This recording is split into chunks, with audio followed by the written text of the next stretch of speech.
농업 관련 잘못된 상식을 고쳐드리고 궁금증을 해결해드리는 시간입니다. 도움되는 농업백과의 구수경입니다. 막힌 속을 뻥 뚫어주는 농업 사이다. 이번 시간도 농업 농촌을 사랑해주시는 전문가 세 분과 함께합니다.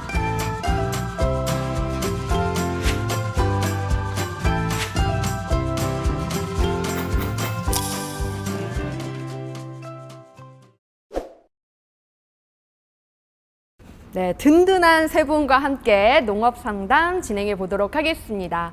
네, 저희에게 정말 많은 사연이 들어왔는데요. 하나씩 질문을 드리도록 하겠습니다. 아마 비슷한 고민이 있거나 그리고 내 궁금증이 풀리지 않았다 하시는 분들은요, 아쉬워하지 마십시오. 아래에 농업지킴이 농업인 교류센터 홈페이지와 띠링띠링 전화 상담도 활짝 열려 있습니다. 네, 첫 번째 사연 시작할게요. 채소를 시설 재배하기 위해 유리온실을 설치했습니다. 그런데 지인이 비닐하우스를 설치할 때 비닐 파이프산 가격을 세금 계산서를 발급받아 부가가치세를 환급받았더라고요. 그래서 저도 설치업체에 부가가치세를 지급하고 세금 계산서를 끊었습니다. 그런데 동네 다른 분 얘기로는 환급을 못 받을 거라네요. 뭐가 맞는 건가요? 네, 사연자분은요, 이 비닐하우스 농민분들의 실제 경험에 따라서요, 10%의 비용을 더 주고 세금 계산서를 끊으셨다는 건데요. 뭐 이거 비슷한 거 아닌가요? 채소 같은 것을 재배하는 것은 이제 작물 재배업이라고 그래서 소득세법상 이제 비과세 소득으로 되어 있습니다. 그래서 사실은 엄밀하게 말하면 이 작물 재배업은 그 비과세 소득에 해당하기 때문에 이분 같은 경우 이제 사업자와 관련된 적용이 되지를 않고요. 그렇다고 하더라도 일단 기본적으로 채소 같은 면세 사업이기 때문에 그 면세 사업에 해당하는 부분은 매입상에서 부가가치세를 부담하고 세금 계산을 끊으신다고 하더라도 기본적으로 환급을 받으실 수가 없습니다.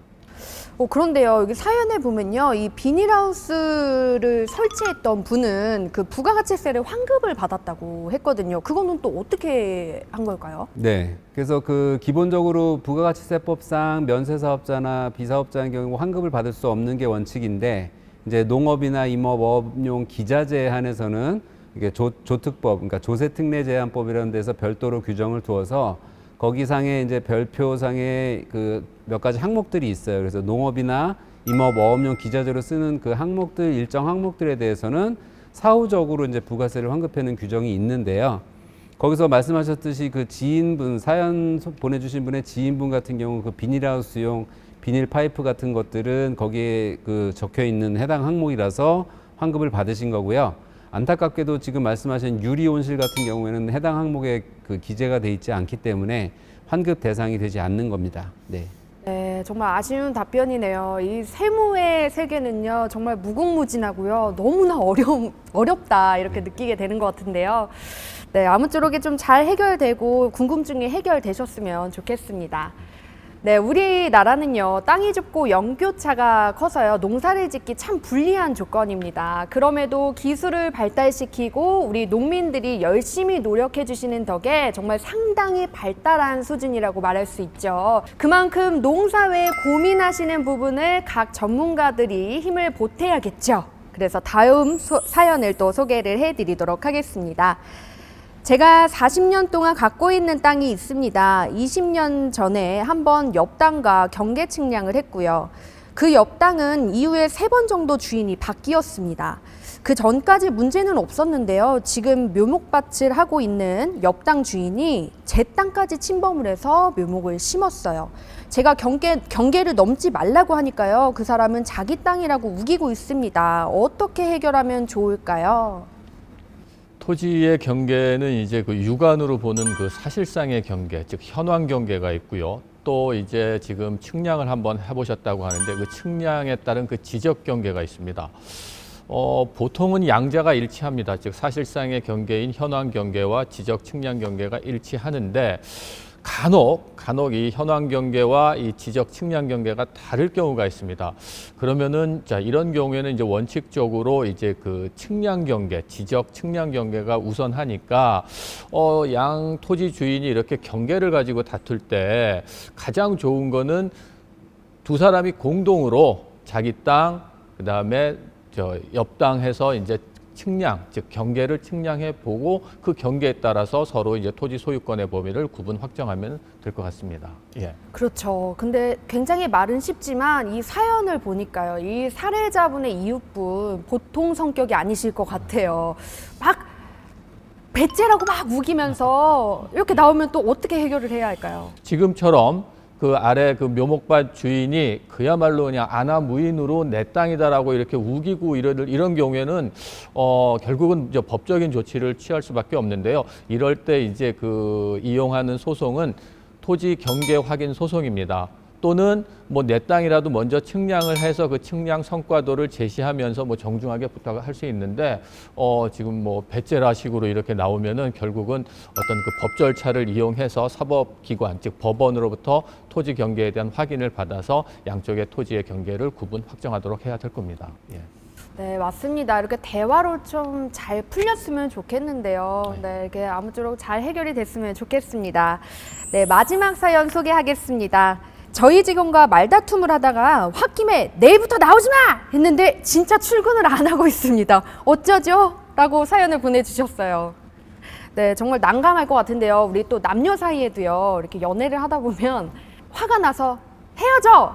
했는데 정말 연락이 안 오면 계속 안절부절 기다리게 되잖아요. 그런 것처럼 우리 또 이 사연을 보내주신 우리 사연자 분이 그 마음은 그렇지 않았으나 홧김에 이렇게 말씀을 하신 것 같은데 송수연 노무사님 이럴 때는 어떻게 하면 될까요? 우리가 남편이나 아니면 남자친구한테 하듯이 뭐 헤어지자, 그만하자 이런 얘기에 대해서는 이 근로관계 상에서는 공과 사를 구별하셔서 최대한 얘기를 안 하시는 것이 좋습니다.